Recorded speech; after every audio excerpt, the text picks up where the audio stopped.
Hello, everybody. Adam Parks with another Receivables Info webinar. Today, I'm here with Jodie Bedoya and Catalina Dawson. And I think today's discussion is really interesting because this is something that Catalina and I decided to deploy within our own organization at Branding Arc. Through our conversations talking with Jodie, she pointed out that leaders are not always given the tools that they need to become leaders before they're actually in the job.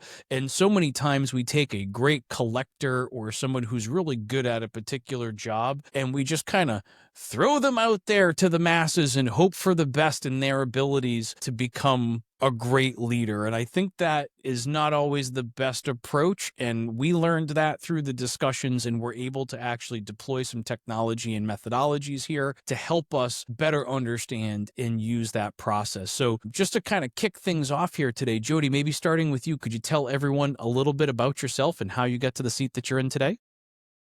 Thanks, Adam. Yeah, so I am a debt collector. I tell everyone that at a party. Yep, kills a conversation. And I started in repossessions at Toyota back in the day, Toyota Finance, and moved through different debt collection agencies and debt purchase organizations. And just out of pure frustration of not being able to find any training, started up eMatrix, specializes in debt collection training. And as we all know, it's not just about debt collection anymore. Our roles now have expanded into so many different things.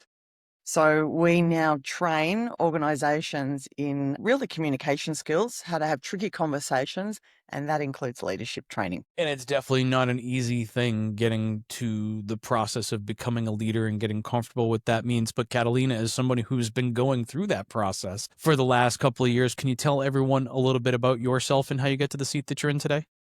Absolutely. So, for anyone who doesn't know me, I have a very eclectic professional past with a bunch of different types of jobs, but several of them were in the marketing realm and several of them were also in the event management realm. And I started to really hone into those skills and eventually found myself at Branding Arc with Adam Parks here. And then I started working with Receivables Info as well. So, I've gotten more into the receivables industry where I am today. Well, and it's been a lot of fun to have the opportunity to work with you and to really watch your own professional growth. But let's set a stage today for what this conversation is really out. Catalina, could you tell our audience about what we were experiencing and why this type of like what we've been trying to do to deploy this type of training within our organization? Absolutely. So, becoming a leader, you can be a natural born leader in some ways, but there are things that are going to come up that, even as natural born leader, it's very difficult to navigate. There's a lot of different situations as a leader in your organization that you need to learn how to handle it in order to handle it properly. And Jody has Your been, microphone's getting really soft here, Kat. oh gosh, I am having mic troubles a lot today. Can you guys hear me okay? It's still a little bit faint. Well, as Kat works through that, Jody, one of the things that we've been talking about is short form video content in terms of how we're going to be able to deploy training. So let's talk about what that actually means when we say short form video content. What are you actively creating for the audience in order to get the younger generations to engage? Yeah, so I think, if we look at the way that we typically train, I think the old school PowerPoint, that's maybe 50 pages and someone standing there in an induction training, that isn't really working, particularly for the younger generation. So short form videos is about, I guess we're mirroring social media in terms of you want a video under 3 minutes because that's what everyone's looking for. Hey, if you can get it under two, even better. Sometimes the messaging you're trying to get through takes a little bit longer. So we even split them out if we have to. So we're doing real style. We're doing natural conversation style. So when I say videos, it's not, we find if one person is just sitting there talking at the screen, well, you may as well have a PowerPoint slide because it doesn't make it exciting just because you're on a video. So we find if you've got two people naturally flowing and speaking about a topic they know well, it translates really well. So I think what's important is it's not scripted and you're not reading it. It's got to be really natural videos about topics that you know really well. And when it comes to short form video content, it's clearly become a front runner across the social platforms. If you look at YouTube, that's where the majority of views are happening. And even looking here on LinkedIn, if you're on your mobile device, now there's a videos tab at the bottom where you can scroll through short form video content or reel style video content. The way that a lot of people are navigating content on Facebook, Instagram, TikTok, and those types of platforms, because that type of portrait style, short videos, direct to the point, is really starting to make a difference in terms of how people are consuming the content. I know it's had a dramatic increase in our ability to get our content out in front of audiences and increase the level of engagement that we've seen across our audience. And it was funny, Adam. I was at a company this week and they wanted some videos before I went in to do the training because they were a little bit behind. They had a lot of new staff and they wanted to get on top of it. And when I came in, they were going, "Oh, we know you from the videos. Hey, we love the one on the Yes Ladder. That was so cool. And we love that guy. And when he explained the thing in YouTube was so funny." And when I was refreshing on the content, I said, "Okay, we're going to cover this today." They said, "Yeah, we covered that. And in the video, you said this, this, and this." I was like, wow, the recall was amazing. Whereas, typically when you do PowerPoint things, no one remembers, but they were able to pull out the key messages out of every video. You're speaking to them where their audience is. Go ahead, Kat. Yeah, I'm going to try to talk. So what ended up happening is my microphone completely disconnected, will not reconnect. It's only from my laptop. So I'm kind of going to shout and lean at my laptop. Shout it out. We're here. So in our team, I'll kind of start with where I was at and wrap it up to where we were talking right here. Our team, we've been loving promoting within and really supporting the growth of our team members. So this was such a great opportunity to give them some guidance on how to be a very effective leader. So I was able to take them through 2 modules, I guess, with I think 4 videos in each of them. And my gosh, was it incredible sessions where everybody got so engaged. It was that engagement that you're talking about, Jodie, where people who rarely talk were bringing up different ideas and different instances that they can remember, or even asking questions. So many people were talking, and it was extra cool because the first time we did it, certain people spoke. The second time we did it, pretty much everybody was engaged. So I feel like the more we do it, the more engaged people are going to be. And I think that's a really true statement for, what we've been driving here.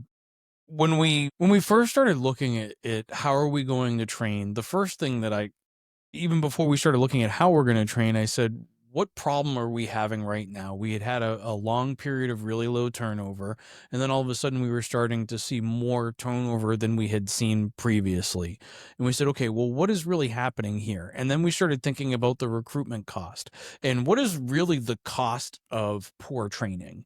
I mean, we could say that it's the cost of not getting people up to speed. It's that on-ramp time being longer. And I want to say those are the more standard metrics that we might measure training by, but that's not the real cost.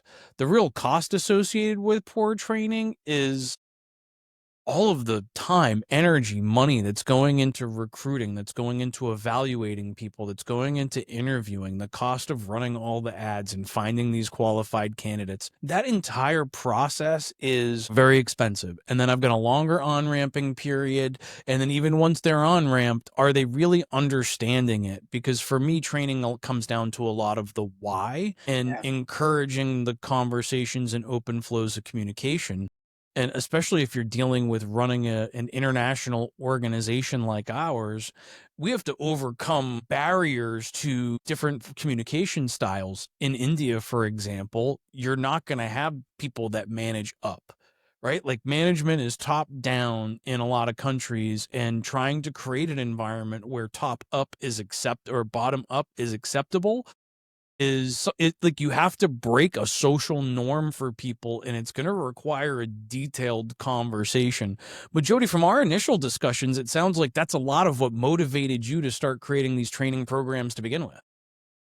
Yeah, what I was finding was people were coming in and they're doing executive training. So all these fancy, it was an MBA style executive training. And then you go, oh, great. So how did that trickle down to the frontline staff? Because the frontline staff, I think, are like usually 80% of your staff. Mm-hmm. Yeah. Nothing. It's like, wow. So what are you giving the team leaders? Oh, nothing. So there was no training for team leaders. So our focus was particularly around practical stuff for frontline staff. So we found people were coming in with all these fancy models, and it wasn't hitting the mark with those frontline team leaders, because the reality is team leaders are dealing with just such basic day-to-day stuff that they haven't been given the tools and techniques to manage. And then who are you going to engage with it? I feel like historically we look at those people that we're about to promote, or once they've been promoted, we go, okay, now we're going to get you management training. But they're already being evaluated at the level of a manager, and we're just starting to provide them with the insight. So we had this conversation internally when we first started deploying the training programs, and we said, okay, if we're going to deploy this training program, the first thing we need to figure out is who's going to participate. And we had this like internal discussion of, well, should it be, the leadership team, or should it be available to everybody in the organization?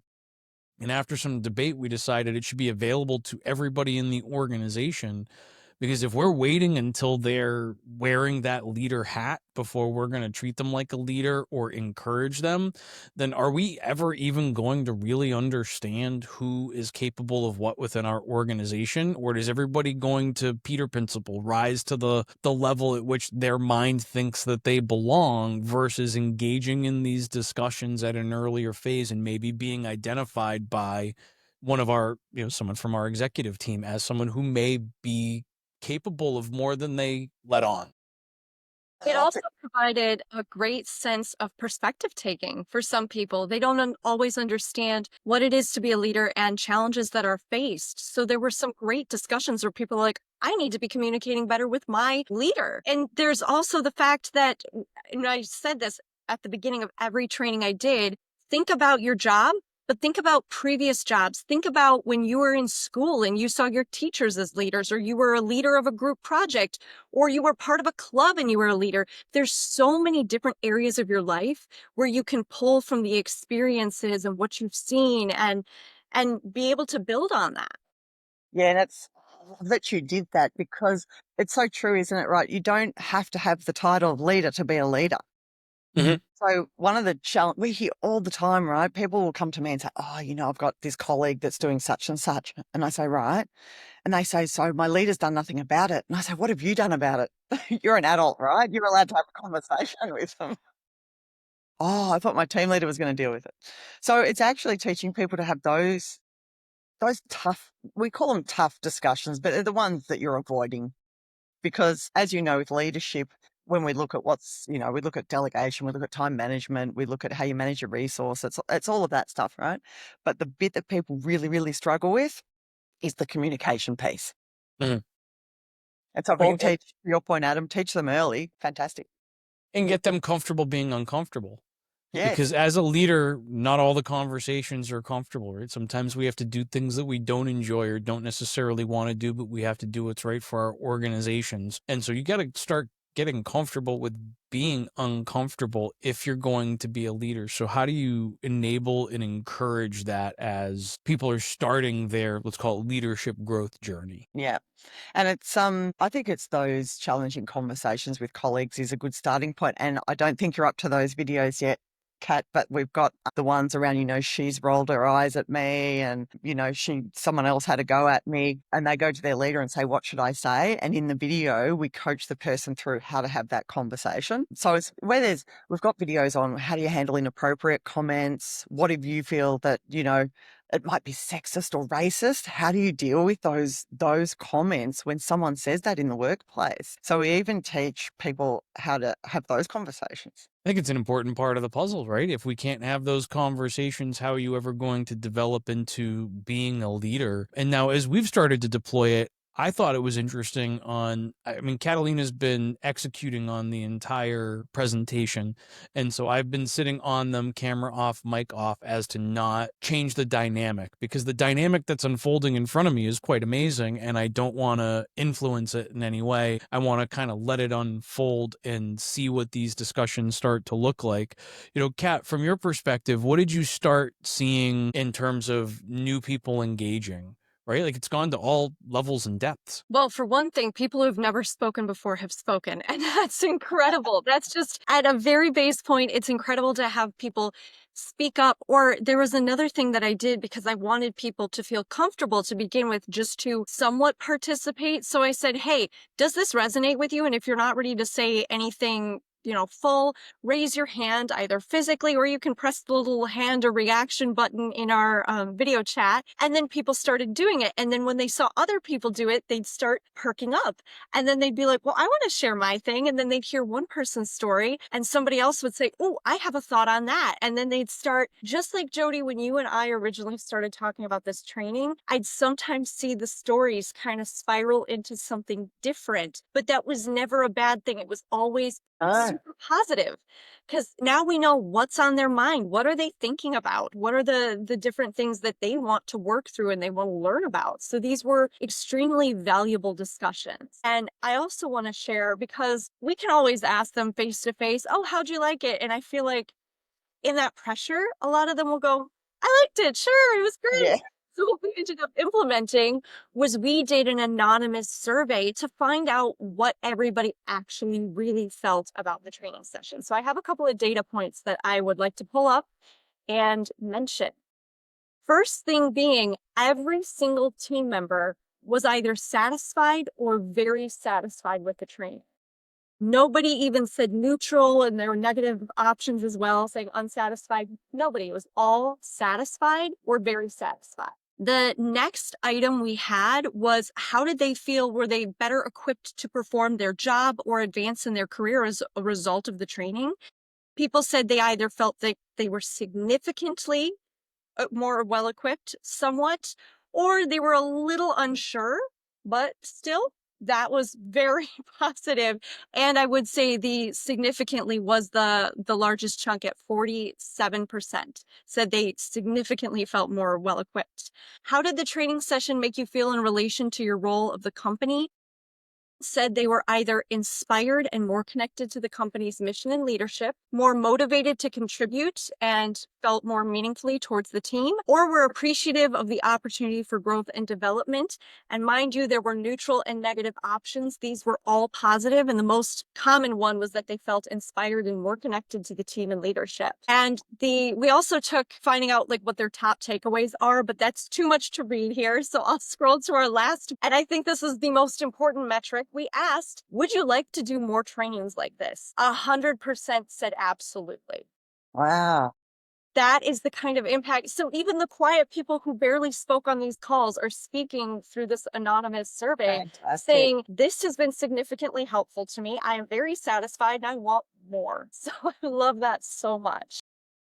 So good. So good. I think when I got to the office in India and sat down and kind of watched some of the leadership working with their teams, I definitely saw an impact in how they were communicating. Even those people that were new to those leadership roles were actively engaging across their teams and driving some really good conversations. And I think that's been a really powerful impact for those leaders, because this wasn't, I don't think they ever set out in their career to be like, I'm going to go lead a team. And they found themselves through hard work and dedication with these opportunities. And now to not give them the tools that they need to be successful feels like a wild understatement in terms of their capabilities. Yeah. Yeah. Yeah. And I think also in those videos, we focus a lot on things that can go wrong, and we share our own things that have gone wrong because we learn from our mistakes as leaders. There's absolutely no rule book. So I think probably what makes people feel comfortable to share is that we've shared where we've got things very, very wrong. And so I think that makes people comfortable in saying, oh, I can share that too. I think as we've had these conversations and we've seen them get a lot more comfortable with it. Now, I know at the upcoming ACA International annual conference in Louisville, you're going to be on stage with, oh my God, with one of my friends from Zizzo, who's going to, in your conversation is going to be a little bit about some of the training pieces, but also how to retain those people long term. So in addition to the training, we've talked about gamification and other things in the past. Talk to us a little bit about how organizations should look at long-term retention using these types of both training and other types of engagement tools.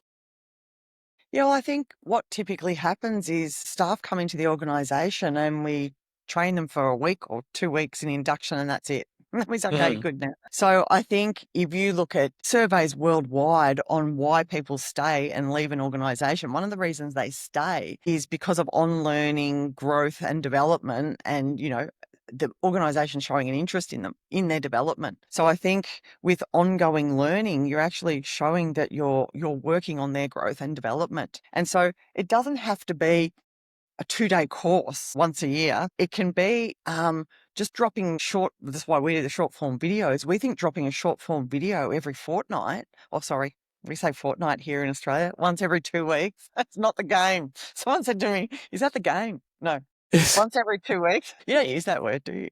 No, only in Game of Thrones. Yeah. It's every 2 weeks. We drop a video so that, like you were saying, Catalina, it actually is about, it's almost like a huddle topic as well. So it doubles as a huddle topic, keeps the engagement going, because if you're not showing staff that you're invested in their development, they leave. Absolutely. And we really used it as a way to connect with our team. We didn't just take your video and go, here guys, go watch this. We took it, I watched them ahead of time and I went, okay, here's some examples I can use from my life. Like you were saying, Jodie, using that personal connection. I even used a couple of examples that happened within the organization.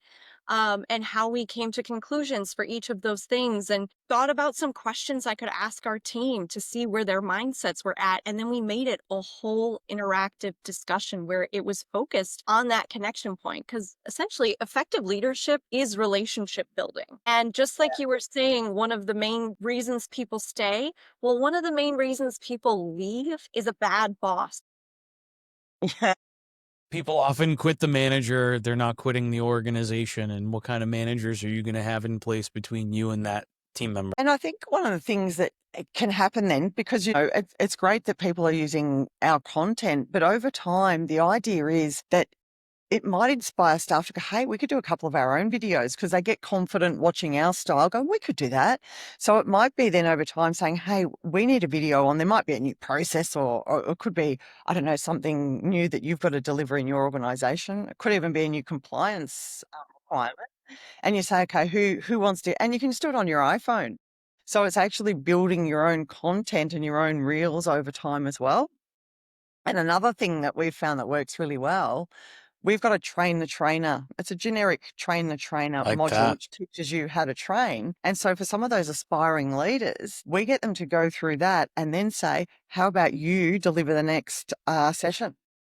I really There's like that. So much of the training content across the debt collection industry is just compliance focused. And I'm not saying that compliance training is not an important part of the process, but it's not the only part of the process. And if we can't teach in compliance, we can't teach empathy, we can't teach de-escalation, we can't teach them how to manage somebody necessarily on the phone. You can to some level. I feel like some of that is also a little bit internal, but it's not been the focal point of training in the past, but it is such a impactful methodology when you're trying to get a team up to speed and to try and get them able to handle complex consumer needs.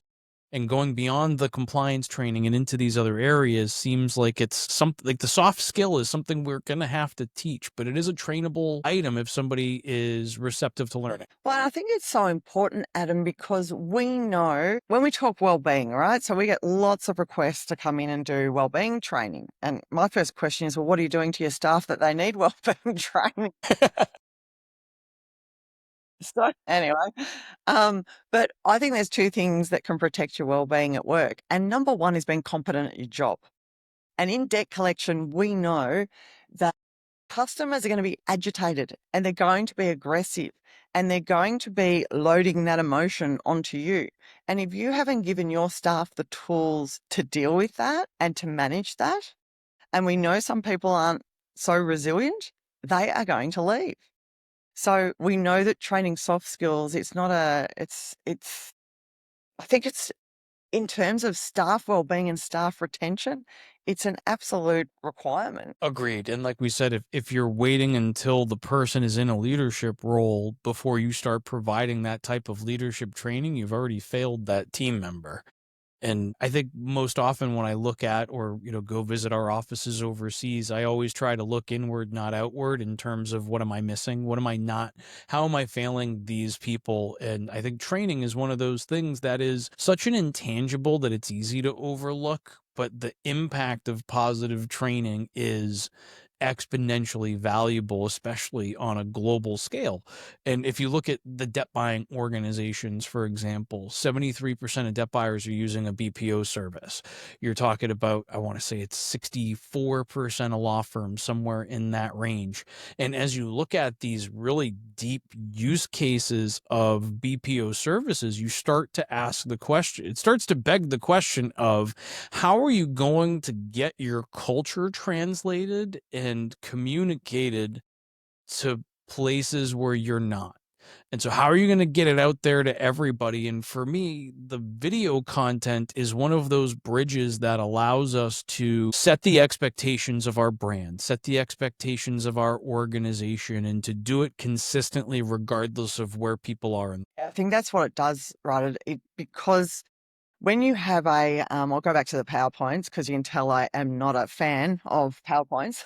Me either. So let's say you have a PowerPoint and you send it over to, let's say it's India, you have your offshore organization in India. Let's say you've sent that PowerPoint. You don't know how the facilitator is going to necessarily run that. So you don't know that you're getting consistency there. Whereas through the video content, the messaging is 100%. You've controlled it and it's consistent. Better than playing the game of telephone. And we've all played the childhood game of telephone where, we whisper something into the next person's ear and the message changes as it goes from person to person. And it's not a great way to provide consistency in the training. But not everybody is set up to be creating short form, long form video content. Not everybody's got studio mics, available and all of that. And I don't think that every organization is prepared to start to create it, which is why I see such a great need for being able to deploy that product. I mean, is there anything that I saw in leadership training where I was like, no, I've never seen that before, never really considered that before? No, but it's about the actual execution of it and that it's there, it's ready, it's available to go and do it. We can sit around and talk about the things that we're capable of doing all day long, but until we actually get them done, we haven't provided any value to the organization. And when I look at short form video content, the first thing that goes to my mind is, well, I create content all day. I could create short form video content. Well, let me tell you how much planning goes into creating a good video, especially a video that's only going to be 2 to 3 minutes long. And look, the shorter the video and the deeper the message, the more difficult and the more preparation and more work that went into it. And using those videos as a stepping stone to start conversations is where I really saw that nugget of gold. It was that conversion of that short form video and the message of that video, and then how that converted into a in-depth discussion. And Catalina had mentioned that, we had some people that don't really talk a whole lot in larger meetings that have gotten engaged. But I'm talking about graphic designers and web developers and all kinds of different people from all kinds of different backgrounds, really digging in and having a conversation and finding ways that created relatable discussions. I always say that relationships are built through a shared experience. In this type of training, I witnessed a shared experience, like a non-engineer shared experience happening amongst the team because they found the common ground for those discussions. And I watched bridges and conversations built that literally spanned the globe in a matter of minutes. And now Catalina was kind of orchestrating or at least kind of directing the conversation in some level to keep it on a reasonable path towards the end objective. But she didn't have to do a whole lot of steering. It felt more like prompting. So she'd prompt, from that video into a discussion, and then the discussion would just take off on its own. That to me is exactly what we're looking for when it comes to training. One of my top questions I would ask at the end of each clip is, all right, what was your top takeaway from that? Or how does this resonate with you? Not just does this resonate with you, but how does it resonate with you?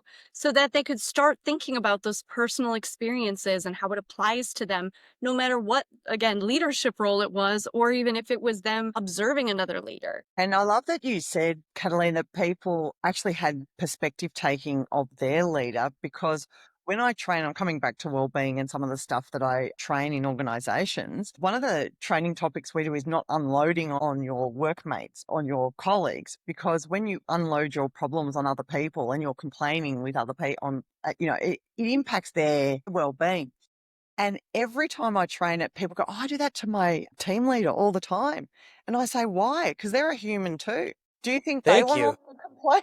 Just because they've got the title doesn't mean they have to take that all day. And people go, "Oh, I've never thought about that." People So, often don't think about managing up, right? Management, and as we think about it, and unless you've, gone to business school and management training or things of that nature, you always think about management as a downward facing discussion. And the best management is an upward facing discussion, right? As a CEO, my number one job is to make sure that my team has the tools that they need to execute their jobs. That's my number one objective as a CEO, as an organizational leader, is to make sure that they have the tools. And I think my next most important thing is to get out of the way. Right? They have to understand the parameters at which things happen, but once you've given someone the tools, get out of the way and let some things unfold in front of you. Let people make some mistakes, not compliance mistakes, but let people, right, kind of find their own way, and you'd be shocked at what the end result really starts to look like. and that's what you just said is years of experience, right? Yeah, it's 25 years of making mistakes to identify the best thing to do is to get out of the way. Well, if you're hiring good people and you're really spending that time on the hiring, recruiting, and you're putting the time and energy and money into retention, the next best thing is to get out of the way, because if you've surrounded yourself with a good team that has the expertise that you're looking for, the next thing you do is step to the side and let them do their job. That doesn't mean that you put blinders on and you're not paying attention. It Yeah. means that you're there to be a resource to them and to encourage them to participate or to leverage or use the resources available to them. Because quite often people will say, "Oh, Adam's busy. He doesn't have time for that." I mean, I hear that all the time. I don't want to bother you with it because I know that you're busy. But the Mm, number one priority for me in the organization is to make sure that I'm not blocking you from being able to get things done. So I'm never that busy. Yes, my calendar may be crazy and there may be 3 people trying to manage it, but it does not change the underlying fact of, like, that's the most important time that I can be spending. If I need to push a sales call or something else further down the calendar, then that needs to happen, because my primary objective is to make sure that the people in front of me, the people that are leading my teams, are getting the tools that they need to do their job successfully. And if you're not giving them the tools, then you're failing them. And for me, I didn't realize how much I was failing my leadership team in terms of lack of leadership training. And we tried to do it, I want to say, somewhat haphazardly. And we came up with some topics, and I'd do these half-hour dissertations. But that wasn't driving discussion. That wasn't driving growth for these people. Maybe it was providing some context to the why I was making some of the decisions that I was making, but it wasn't facilitating the ongoing discussions that helped people find the tools that they needed to do their job effectively. And tools doesn't always mean the computer mouse or the screen, right? When I say the tools, I mean the self-confidence, the interpersonal skills, the feeling empowered enough to say yes or no to something, or to set their own deadlines and guidelines. Because that's always a challenge in an organization, especially a creative organization, is deadlines and deadline management. When are you going to have this ready? By the end of the day today, are you sure that that's the right timeline to give me? Because you're responsible to the timeline. So do we want to talk about it's going to be done today, or maybe do you want to give yourself a day or two so that we can, be sure that you are under promising and over delivering? Now, if you tell me 2 days from now and you turn it over today, I'm not going to be upset, but why not give yourself a little bit more of a buffer? But you have to empower people to do that, because they feel these time pressures. And if you're not actively engaging in that discussion or trying to give them the tools to say yes and no and to measure time appropriately, then I'm failing them. They're not failing me. Yeah. And it was interesting, Adam, with your training, it naturally morphed into stakeholder discussions, didn't it, Catalina? Because it was, well, yes, we're talking about leadership, but you are leading the client. You have a leadership role in relation to your client. So when we were talking about deliverables, and I think one of the videos, I can't remember, Catalina, you said it naturally morphed into how to say no to a client. Yes. Yes. Absolutely. And I have to mention something else I really love about your videos, Jodie, is I'm sure nobody here is a stranger to the ridiculous training videos you've gotten at some sort of job you worked. Maybe it was the first job you ever worked, it was retail or something, where you get just the worst actors you've ever seen playing out the silliest scenarios and telling you things that like a 4-year-old should know, like heat is hot.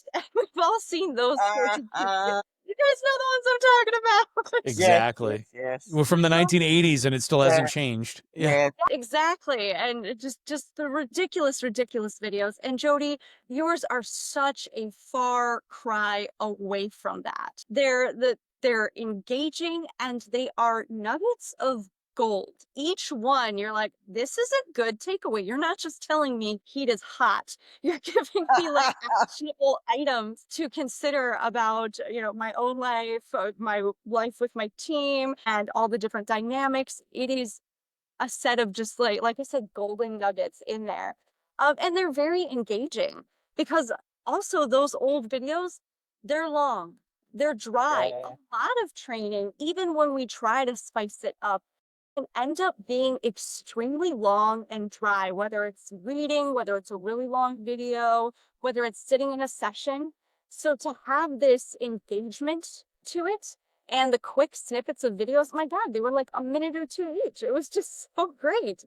And that also goes a little bit into gamification, but I am going to mute my mic because I can hear it's You causing can Yeah. hear the feedback coming through. That's Somebody all right. else We'll take pull it over. in the replay, but it's going to be in the live video. A little bit of technical challenges today, as is always with LinkedIn Live, apparently. But when we talk about the gamification, Jodie, this is something I know that you're going to be discussing in more depth at your session at the ACA annual conference in Louisville in a few weeks. But talk to me a little bit about how really these types of tools are driving engagement. And for me, it's Duolingo, right? I use Duolingo every day. Been trying to learn Portuguese for like 920 days. I don't speak a whole lot of Portuguese, but I cannot let that streak go, right? Like I've got a 920 something day streak. Like I can't let it go. So how are people starting, or how are organizations starting to leverage this type of technology and let's call it marketing methodology from a training perspective? Well, it's a psychology of that sense of achievement, isn't it? And working towards something. And it's also it's that recognition, because it's for every step that that step you make, it's a recognition that you've achieved something. And so you go, I want to go to the next level. So I think it's together with the ongoing learning and the gamification, it's giving people a sense of working towards something. Because otherwise, what did we used to work to? Month end. Mm-hmm. And then it's a reset. And then the first of the month, here we go again. And then you do the gear up from the 25th. It was like, oh, we've got to do the campaigns and that was it. So I think it's more about them and their sense of purpose rather than that end of month, KPI target driven focus that we used to have. I very much like that. I think that the streak growth and those kinds of silly little things. I mean, do I really care about my Duolingo streak? Well, apparently I do, because I find myself doing this thing in the middle of the night or like making sure that I'm finding time. But part of the reason I can't let it go is I know that as soon as I let it go, I'm no longer on that progressive path towards learning that language. As slow and as painful as I love math, I hate language, but as slow as that's always been, in terms of adoption and me kind of learning that, I can't let it go, because that is, to me, falling off of that track, and now starting over again feels more daunting than continuing on the path that I'm already on. But am I actively learning? I'm sure I am. If you ask my wife, my Portuguese is better now than it was a long time ago, but I would also argue that it's Duolingo Portuguese and not actual conversational, usable Portuguese in reality. But the reason I bring it up is because it's a gamification tool that has completely encaptured me now for going on 3 years. Right. So pretty much since the day I met my wife, I've been on this path of learning this language, which is Mm. extremely difficult for me. And if I let it slide now, will I ever get back on the path again?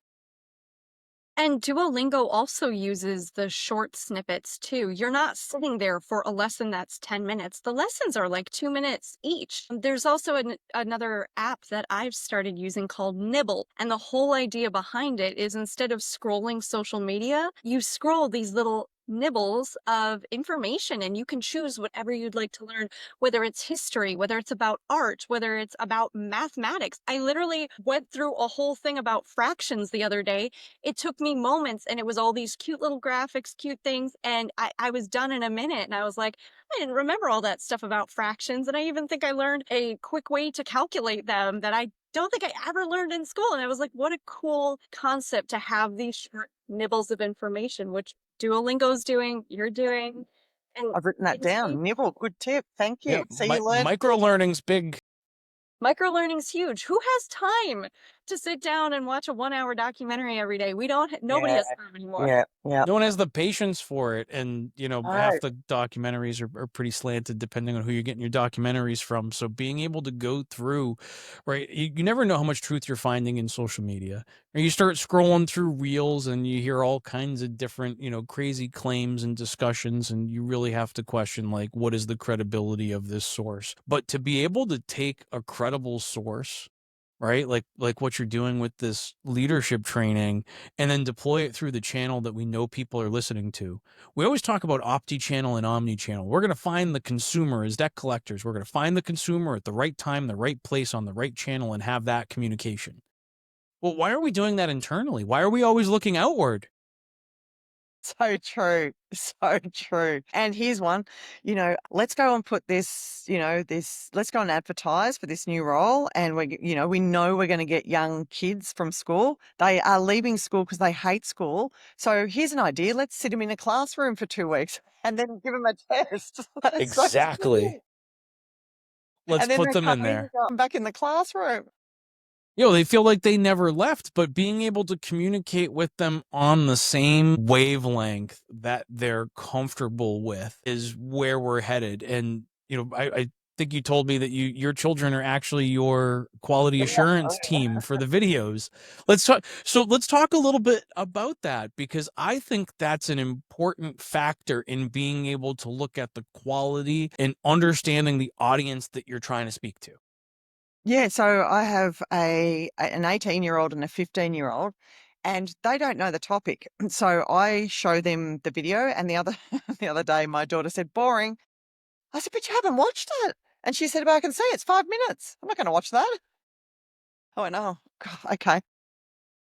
So I get them to watch the videos, and I watch their body language as well. If they're sitting there like this, I think, "Oh," and then I'll say, "What's wrong with that?" And they'll say, "Oh, that was you were talking too long," or I don't understand what the takeaway is from that. Or sometimes I see them leaning forward like this. And there was one we were doing about the brain and fight and flight. And they said, "Oh, we learned that at school. That's so cool."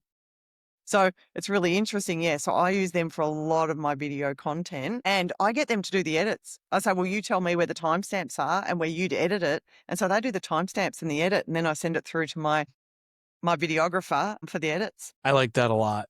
And being able to identify watching that video in advance and making sure that the audience has seen it, that it's resonating with the audience. And sometimes it's challenging to find an audience that doesn't understand the subject matter to a point where they're still adding effective feedback, Yes. but they don't necessarily understand it. And my wife does that for me sometimes too, watching some of the videos or things that I create. And especially if I'm targeting someone who doesn't have a significant amount of industry experience, like, what does this actively mean to you? What this proves is that when learning is engaging and learning is fun, you love it. And the more you love to learn, the more you'll learn in general. So I was extremely fortunate to go to an incredible school that was based in project-based learning. And if anybody ever wants to talk to me about this school, I could go on for hours about how it was one of the greatest things in my life. I wanted to live and die in that school because what they taught us was how to love learning. And they didn't just lecture at us. I cannot be lectured at. I don't take anything in. But what they would do is everything was a project. So when we learned about stocks, we did a whole stock market thing, and then they tied it in with our history lessons, and the stock market crashed and we went into a depression, and they did it in the middle of school and like did an announcement. We all had to run to try to get our stocks, like just insanely Wow. engaging learning where I fell in love with learning from that school, from the way we just approach these topics. So to be able to have a way that you are giving information that is engaging enough to hold a 15-year-old's attention, wow, that's incredible. That fosters that sense of loving learning. Things are actually going to stick with people. Going back to what you said at the very beginning, people could quote back to you what you were saying, and that is saying something. Yeah. Wow. I love that you're excited about the depression there, Catalina. That was the first example that came to my mind, but Jodie, you and I can talk about that school one day because there was so many incredible. We built an entire town to learn about how businesses Oh, work. so you're giving me training ideas. Going, oh, we could use that. How could we do that at work? Yeah, yeah, lots of things we could do with that. But it's interesting because my son was on an excursion. He goes to a private school, and so they're very mindful of. They were talking about homelessness, and they were on an excursion the other day. And the lady on the bus said, "Does anyone know what the leading reason or demographic for homelessness in this country is?" My son put his hand up and said, "Yes, it's women over the age of 55 because of domestic violence." Did she nearly fall over? She went, "Oh, yes, that's correct." I made them look at those videos as well. Wow. I mean, that hands-on ability to learn and being able to, if micro learning is the wave of the future and we're seeing it impact in a number of different ways, learning languages, learning history, like you were talking about with Nibble, Duolingo, all of these different tool sets, feeding into that for our businesses and feeding and speaking to people where they want to be spoken to. And if they want to have the conversation through short form video content, and that's how they're going to be able to retain these bite-sized smaller pieces, and that's how we need to communicate with them. But And I being think, able to build that training is a big process. and I was going to say, Adam, we're working with a business at the moment. I was yesterday, in fact, one of the banks that we're working with. We are saying they're not just training, they're coaching videos. So if you think about your core quality, if you've got a core quality checklist in your organization that has soft skills in there, you've got your active listening, apply empathy, and ask discovery and negotiate, all those sort of things. If you're listening to a call and your agent or your operator is there's a gap, well, we can plug the videos back into the QA. Hmm. Leaders, because typically one of the things when we say to leaders, how do you coach your staff? We always get, oh, I just get them to listen to their own call. And say, right. So it's not very engaging, right? And I don't know what I don't know. So if I go and listen to my call again, I don't know. I thought that was pretty good. So what we actually have is we can have the videos ready for the leader to say, let's watch this concept. Here was the gap in the call. Now, what do you think we could work on for next time? So they can be used as coaching videos for leaders as well. It's that real-time feedback. Yes. And I think what we've seen become popular across the industry is these AI technologies and other things that are listening to the calls in real time and providing coaching in the ear, which I think is good. But is that really solving the problem of helping them understand the why? And it's not just about, are you doing the right thing or not? It's about what is the right thing and why. And when Yeah. people can understand the why behind something, it puts them in a very different position to be able to add value. If I put this graphic in front of you and I say, create it, that's one thing. But if you understand that this graphic is going to be used for the YouTube replay of this particular podcast that's coming out on this date with these guests, and you understand the why behind it, why are we doing it? We're doing it to improve click-through rates and to make sure that the video gets to more people, right? That's the why. Well, now you can start to think through how and why should I design it a certain way? And people can start including their input in new and interesting ways when they understand the why. But if you're just giving people order taker instructions, you're going to get order taker results. Yeah. And that translates straight out to the customer conversation. I'll often work. We have a video, one video, and I focus on this on training. I'll say, okay, everybody, I want you to finish this sentence off. I'm sorry, but unfortunately. And then I'll say, go on. And everyone says, oh, I can't waive the interest and you have to pay. I'm sorry, but unfortunately you have to pay. I'm sorry, but unfortunately, you have to pay the interest. I'm sorry, but unfortunately we're going to sue you. Sorry, but unfortunately I can't do that. And so we write them all out. And then I'll say to people, that statement is a what? Where's the why? So you're not actually explaining to the customer why. So instead of saying, I'm sorry, but unfortunately you have to pay the bill, it might be, we actually say, start your sentences with because there's now $4,000 owing and because this has now been overdue for, 12 months, the full amount is owing. So we talk about explaining to the customer why as well. And we give them the psychology. If you explain why, people are more likely to go, oh, okay. So it's same for the customer conversation. I think that's a great way to look at it. And And this actually, is Adam, you fly a lot, don't you? A So I lot. noticed on the planes, remember when you were sitting on the tarmac and they'd tell you nothing? So you'd make your own truth up. You'd go, oh, that pilot is terrible, or, this airline there, and you'd make up your own story in your own head. Now they over explain. Oh, okay, on the right wing, we have this going on. And, There's the 4 fuel screws that are loose, and we're gonna and the guy on the left is gonna tighten yeah, them. It's yeah. gonna take 8 minutes. So now they over explain. Yeah, okay, I don't want to die. I actually want to be safe. So, okay. And rightfully so, right? When they explain what's going on and I understand the why, it's a lot easier to accept the fact that we're not leaving for another 30 minutes or Yeah. we're not leaving for another hour. But when there's no communication, I used to make my own stories up about how bad the airline was. And yeah. yeah, your mind starts going down some real dark paths when you're sitting there with nothing to do and no internet and no electronic devices back in the day, right? Because that's at least that's changed. So true.